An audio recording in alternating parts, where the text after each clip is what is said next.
You're back with another one. This time we got top 10 most epic anime sword fights by Vinny Tube. See, because I know I just did a anime sword fight list, but it was by top 10 anime. This one's by Vinny Tube. This thumbnail look appealing as hell. Great teacher Arthur getting at the end. Ooh, that look interesting as hell. That thumbnail, he put work into that thumbnail. All right, let's get into it.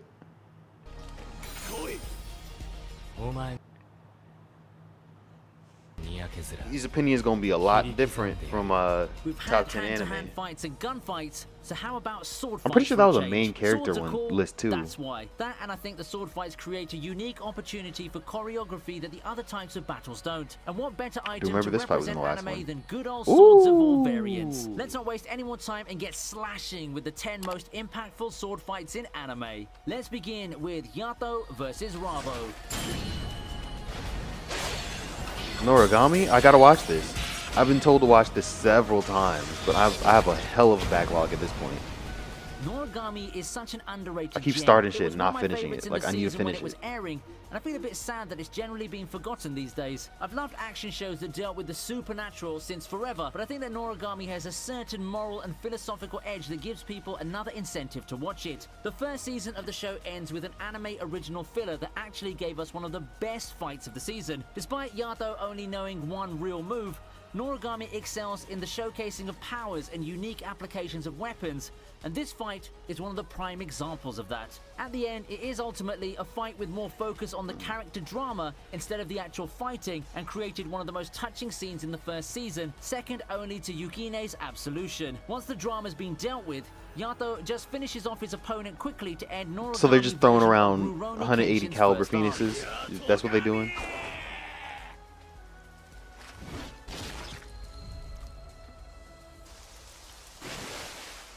Alright, cool. I didn't know who the main character was, so I know now. I definitely know now, the one that's not dead. Alfonso versus Leon. I never heard of Goro. See, this is why you gotta watch different people, because like they have different opinions on lists. Some nice and flashy fights. Unfortunately, it doesn't seem that a lot of people have seen it, so perhaps this fight can convince you to give it a try. We have what seemed to be a simple fight between Alfonso and Leon, two characters who end up shaping the narrative in major ways going forward. However, stop freezing. Stop freezing. I said stop freezing. Okay, whatever. In terms of stakes and the sheer power being displayed, I won't say this fight is the best among those in Goro. It was Goro, However, wasn't it? Yeah, I typed in Goro. Ambiance, I don't think that even the climactic fight comes close. I just want to give a shout out to the guy who directed and designed this sword fight. Such an underrated gem in an underrated anime. There we go. It would also help to set the tone for the eventual confrontation near the finale. And Mugen it was versus Karia makes it to the list as its number 8 entry. If y'all haven't seen Samurai Champloo, go ahead and watch this. This show is so good. I didn't expect hip-hop and samurai to make an amazing combination, but what we've got here was one of the most unique shows out there in terms of swag and flair. The show actually has a lot of cool fights, but I think that the battle against Karia is the best one among them. Samurai Champloo fights are really oozing with character, and such can be seen in this conflict. You have 3 very badass swordsmen, and you can really tell how unique their fighting styles are just by watching this fight. You don't even need context, and you can just tell what these characters are like by skimming through the battle. It's just so fluid and smooth, perfect for what Samurai Champloo prides itself on. The crispness of the fight has aged so well, and I think this kind of animation is one of the key reasons the more veteran anime fans still remember Samurai Champloo so fondly to this day. Let's proceed with guns blazing and, well, I mean swords. There's another anime that I haven't finished, but I started, and I got like deep into it too. I'm like halfway through the series. This last battle between Ryuko and Satsuki is just the perfect way to cap off the first part of the series. It's a flashy finale meant to satisfy everyone just in time before what we know of the series gets turned upside down. Pretty much what makes Kill la Kill so amazing can be seen in this fight. Over-the-top action, top-tier voice acting, and the sheer big fight feel. I can't find a fight that culminates an arc as well as this within the series. Well, there's the goosebumps-inducing finale where Mako had her time to shine, but that's not really a sword fight if I include the whole thing. It's too bad that a lot of people back in the day shunned Kill la Kill for the perceived sexuality. They missed out on such a great I mean, there is a lot. Like, why is her ass cheeks out? But expect. it's whatever. And then, like, Naruto is nowhere near on the top 10 anime One list. thinks of Naruto, one doesn't So really it's expect good. a lot out of sword fights. I like People the expect diversity. the crazy powers, the super enhanced hand-to-hand combat, Whoa, and other people stuff don't that always technically expect the don't crazy qualify powers. as Alright. ninjutsu, honestly speaking. However, in between the wild powers, we do get some good old sword fights here and there, and one of the best ones, in my opinion, is the one where Killer Bee and Sasuke face off. It may just be me, but Killer Bee represents Sasuke's first real test that's not his brother ever since he got his own faction. A battle between the Eight Tails and Sasuke's eye powers would have given people expectations, but what I didn't expect back then was a cool sword fight. It's also surreal to see Sasuke and friends just get wrecked in this fight. The plot armor seems to have been removed for Sasuke, and the whole group simply get their asses handed to them. Of course, shenanigans have to come in to extend the fight and push it to the next phase, but it's no doubt that this fight really helped push Killer Bee and made him look like a far more impressive fighter than people thought, whether with his magical powers or with the sword. I mean, he did wreck them, and they had no chance. He could have honestly just gone Eight Tails, picked up any one of his swords, and been like, "What's good?" What you gonna do? Tail Beast Bomb and swords? You can't stop that.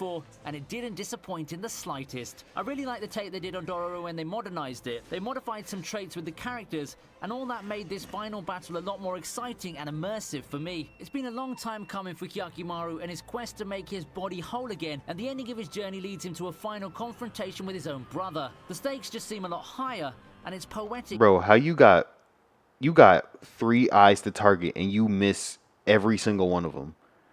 You hit 1/4 of this man's face that doesn't have an eye. The rest of that shit, bro, you know what kind of advantage he has on you? He has 3 eyes. He can look over there, and then over there at the same time if he's good enough. Showcases the visual wonders of modern anime. And you don't got eyes apparently. Okay. Alright, cool. It's this amazing payoff of a battle. Is he trying to get his eyes back? Is that why? Badass Demon Slayer there is? I'll let you decide on that one.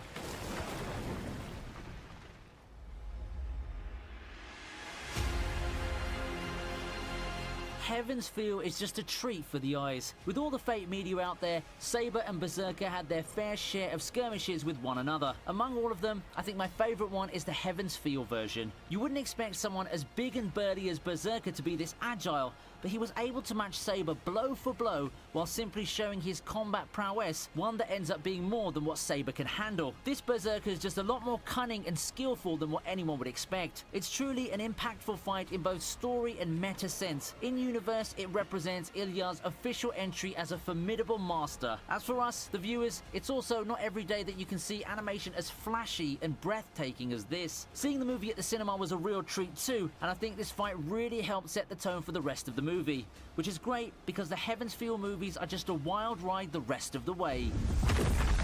You can't tell me that's in the beginning. But now that I know that that wasn't even his sword, that's kind of crazy how he's so skilled with a sword, bruh. Like, what? I was saying, like, this man's a monster. He don't need a sword. Like, who decided to give this man a sword? And, of course, comments help me out. Thank you for that. But then, like, now it's like, why is he so good with a sword? These servants are talented. Straight up talented. I also don't know his actual name yet, so I don't know if he ever used a sword when he was alive or whatever, and like his time period. Also, don't want to know actually because I'm going to watch it. Like I'm still, I'm still into the Fate series right now. That's the first one I'm finishing before I go back to my backlog. And the culmination of the most fondly remembered arc in the entire anime. More than just a sword fight, this fight is the climax of their battle of ideologies. Kenshin takes on the ruthless monster that on paper would straight up overcome him and his policy of not fighting to kill. It was a battle of conviction. The stakes have never been higher in the series, and I don't think that anything comes close to this fight in terms of intensity. That's not to say that the sword swinging isn't good. The background and the context are what I drew focus on, but the fight itself is still exciting and is full of twists and turns, often in the form of run-ins. Oh, Gintama number 2. That's the first time I've seen a sword fight with Gintama on it as number 2. And boy, did it deliver. I think think that is just the best way to finish off the long rivalry between Gintoki and Takasugi. People know Gintama for the comedy and the slapstick, but when it decides to go serious and cap off some of its excellently written storylines, you have a payoff like this. An exhilarating fight that lets both combatants' personalities shine through. No wonder Gintama's a lot of people's favorite shonen, or so it seems. I mean, I don't see a lot of hate for it compared to a lot of other popular mainstream shonen. No magical powers, power of friendship, or any contrived anime skills, just pure intensity and violence. The two bitter rivals just let their fists and swords do the talking. It's one of the most emotional fights in the whole shonen anime, and I think that if you're looking for just good old swordsmanship, overflowing with a dose of energy and amazing writing, this is the one to look out for. Shoot, before we get to number one, comment down below what you think is gonna be number one.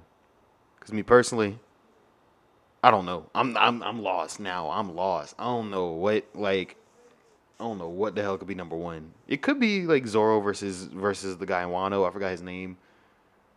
I'm not even gonna remember it, but you know, I don't know what it could be. I'm lost. That's a good list right there. That's a good list. Okay, Vinland Saga. Nope, I was wrong as hell. I was wrong as fuck. Oh my. What is this? I was just so Sword of the what? Sword of the Stranger? Sword of the Stranger. Alright, bet. We're gonna have to do some quick research real quick. We're gonna have to Sword of the Stranger. Alright, cool. Ooh, Funimation. Bet. Say less. Say less.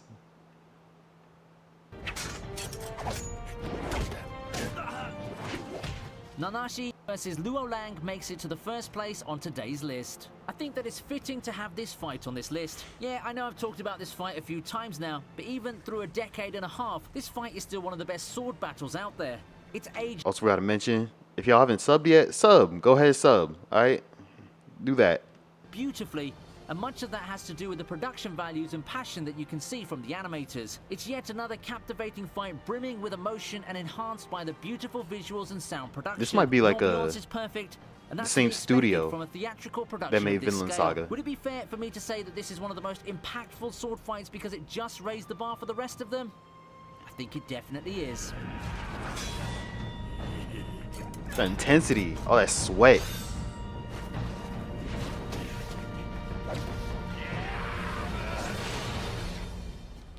With that, we finish this. He let a cut blade go through him. Clean as hell. Clean as hell. Continue my research real quick. Sword of the Stranger studio. Cause I swear it's the same. What's the studio? I mean, it's directed by this dude, Masahiro Ando. Who makes alright, that doesn't I clicked on the wrong thing. Okay, that makes sense. And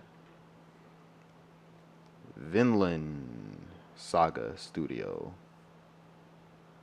Okay, it might not be the same studio because, you know, it didn't pop up when I was Sword of the Stranger, but, you know, deeper research will probably help. Deeper research probably would help, I'm not gonna lie. But if you did enjoy the video, like, comment, subscribe, do all those things. I ain't nothing else to say, I'm out. Peace.